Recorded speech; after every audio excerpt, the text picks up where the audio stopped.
Hello दोस्तों, कैसे हैं आप। आपका अपने चैनल स्मार्ट एजुकेशन में स्वागत है। तो दोस्तों, होम साइंस एल्टीग्रेड के लिए आज हम लेकर आए हैं बहुत ही important topic endocrine system. Endocrine system दोस्तों, ये बहुत ही इम्पॉर्टेंट टॉपिक है। इस टॉपिक से क्वेश्चन बनते ही बनते हैं और मैं यह टॉपिक आपको आधा अधूरा नहीं, पूरा कंप्लीट टॉपिक कराऊंगी। जो भी जितने भी वीडियो बनाने पड़े, 1 2 3 4 भाग, लगभग 3 भाग तो बनेंगे ही, क्योंकि ये चैप्टर थोड़ा बड़ा है। तो मैं आपसे रिक्वेस्ट करती हूँ कि जो है इसका नोट्स जो है बनाते चलिए। इसका आपको प्रॉफिट आपको एग्ज़ाम में दिखेगा। तो आइए शुरू करते हैं। सबसे पहले हम जान लेते हैं कि एंडोक्राइन सिस्टम होता क्या है, जिसे हम क्या कहते हैं, अंतःस्रावी तंत्र। तो मानव के शरीर के अंदर सभी प्रकार के क्रियाकलापों को नियंत्रित करने वाला तत्व अंतःस्रावी तत्व कहलाता है। क्या कहलाता है? अंतःस्रावी तत्व।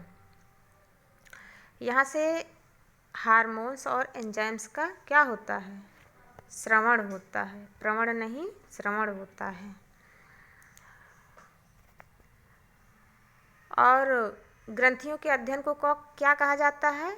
एंडोक्रोनोलॉजी। क्या कहा जाता है? एंडोक्रोनोलॉजी। और फादर ऑफ एंडोक्रोनोलॉजी किसे कहा जाता है? तो ये कहा जाता है थॉमस एडिसन को। ये फादर ऑफ एंडोक्रोनोलॉजी कहे जाते थे। ग्लैंड्स या ग्रंथि हार्मोन्स तथा एंजाइम्स का श्रवण करते हैं, ग्रंथि कहलाते हैं। हार्मोन क्या होते हैं?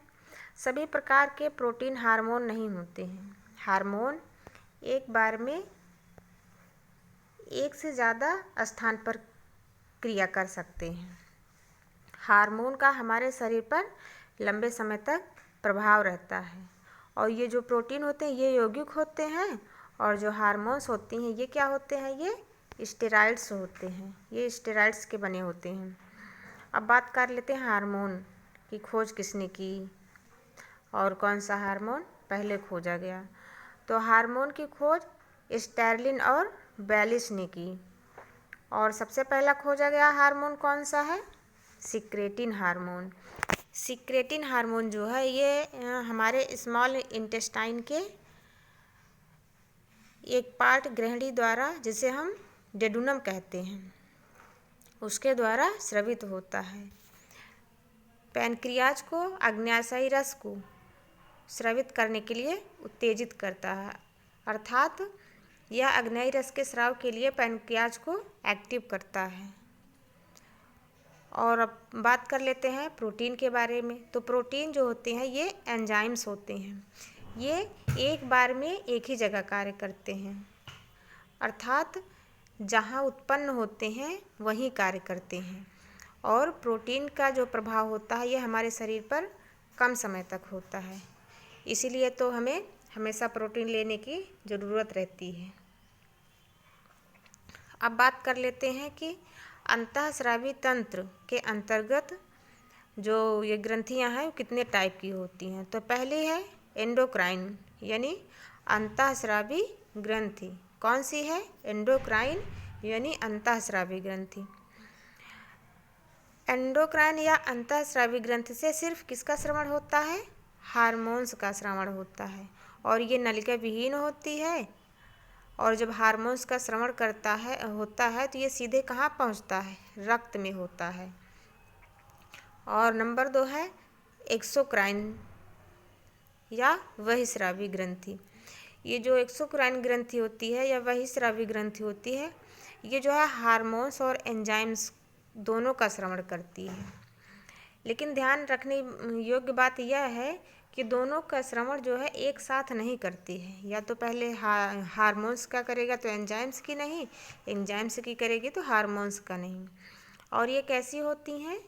तो ये नलिका युक्त होती हैं। हार्मोन्स का श्रवण डक्ट में होता है। हार्मोन एंजाइम्स का श्रवण डक्ट में होता है। अब बात कर लेते हैं हम तीसरी, मिक्स ग्लैंड या हेक्टोक्राइन या मिश्रित ग्रंथि की। ये जो मिश्रित ग्रंथि है, हार्मोन व एंजाइम दोनों का श्रवण साथ साथ करती हैं। देखिए अंतर क्या है कि जो एक्सोक्राइन ग्रंथि थी वो दोनों का श्रवण करती थी, लेकिन एक बार में एक ही का श्रवण करती थी। या तो हार्मोन्स का श्रवण करती थी तो एंजाइम्स का नहीं, और एंजाइम्स का श्रवण करती थी तो हार्मोन्स का नहीं। लेकिन जो मिश्रित ग्रंथि है ये हार्मोन और एंजाइम का श्रवण दोनों साथ साथ करते हैं। ये जो मिश्रित ग्रंथि है ये सभी नलिका युक्त होते हैं और हार्मोन व एंजाइम्स का श्रवण करते हैं और नलिका युक्त होती हैं। ये हार्मोन्स व एंजाइम्स का श्रवण करते हैं। दोस्तों यहाँ पे सेंटेंस रिपीट हो गया है।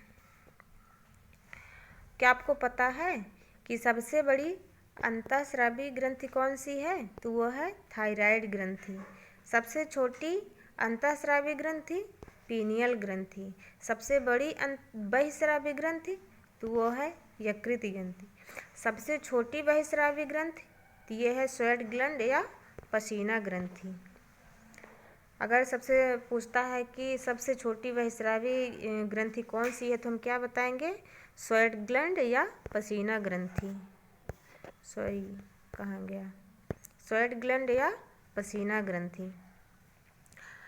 सेबेसियस ग्लैंड या त्वग ग्रंथि त्वचा के अंदर पाई जाती हैं। ये हमारे शरीर का सबसे बड़ा अंग त्वचा बनाती हैं। जो सेबेसियस ग्लैंड होती है हमारे स्किन के अंदर पाई जाती हैं।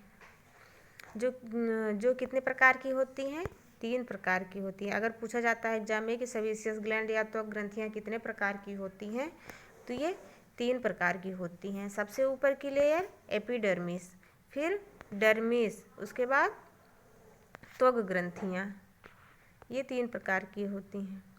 पूछता है एग्जाम में कि सबसे ऊपरी परत क्या कहलाती है? तो क्या कहलाती है दोस्तों? एपिडर्मिस। अग्न्याशय ग्रंथि हमारे शरीर की एकमात्र मिश्रित ग्रंथि है। और जो अग्न्याशय ग्रंथि है वो हमारे शरीर की एकमात्र मिश्रित ग्रंथि है। और जो बात करते हैं लार ग्रंथियों की, तो जो लार ग्रंथियाँ होती हैं इन्हें हम क्या कहते हैं? बहिस्रावी ग्रंथि। अगर एग्जाम में क्वेश्चन आता है कि लार ग्रंथियाँ किस टाइप की हैं तो वो कैसी होती हैं? बहिस्रावी। कुछ महत्वपूर्ण ग्रंथियाँ, अब हम एक एक की बात कर लेते हैं। जो महत्वपूर्ण ग्रंथियाँ हैं उनमें से एक एक की बात कर लेते हैं। सबसे पहले बात आती है पीनियल ग्रंथि या पीनियल बॉडी। इसे हम पीनियल ग्रंथि या पीनियल बॉडी भी कहते हैं। यह सबसे अंतःस्रावी ग्रंथि है। यह सबसे छोटी अंतःस्रावी ग्रंथि है जो कहाँ स्थित होती है? दोस्तों यहाँ पे होती नहीं, छोटी होना चाहिए। सबसे छोटी अंतःस्रावी ग्रंथि है, ब्रेन में सबसे ऊपर स्थित होती है। जिससे क्या स्रावित होता है? कौन सा हार्मोन? Melatonin hormone. और ये मेलाटोनिन हार्मोन का कार्य क्या है? ये सोने जागने की क्रिया को नियंत्रित करता है और इसका श्रवण कब होता है? रात में ही होता है। अगर एग्जाम में क्वेश्चन आता है कि कौन सा ऐसा हार्मोन है जो सोने जागने की क्रिया को नियंत्रित करता है तो वो है melatonin. National brain research centre कहाँ है? पता है किसी को? जिसको पता हो वो कमेंट बॉक्स में आंसर करें। तो इसका सही आंसर है Gurugram, Haryana. Research brain centre, national research brain centre Gurugram, Haryana में है। अगला है पीनियल ग्रंथि को तीसरी आँख भी कहा जाता है। ये जो पीनियल ग्रंथि है या पीनियल बॉडी है, इसको बॉडी की तीसरी आँख कहा जाता है। और इसका आकार कैसा होता है? मटर के दाने जैसा। ये जो पीनियल बॉडी है इसका जो है जैसे जैसे व्यक्ति युवा होता चला जाता है वैसे वैसे इसका आकार घटता जाता है। और जब युवावस्था में इसका अपक्षय हो जाता है, वृद्धावस्था में भी इसका अक्षय हो जाता है। अगर पूछता है कि इसका रंग कैसा होता है तो इसका रंग लाल होता है। दोस्तों, एक बीमारी होती है वुलिमिया। इसमें क्या होता है कि व्यक्ति को कितना खाना है ये पता ही नहीं चलता, वो खाते जाता है, खाते ही जाता है, कितना खा गया उसको पता ही नहीं चलता है। और अगली ग्लैंड या ग्रंथि है हाइपोथैलेमस। ये कहाँ स्थित होती है? ब्रेन में, जो क्या करती है?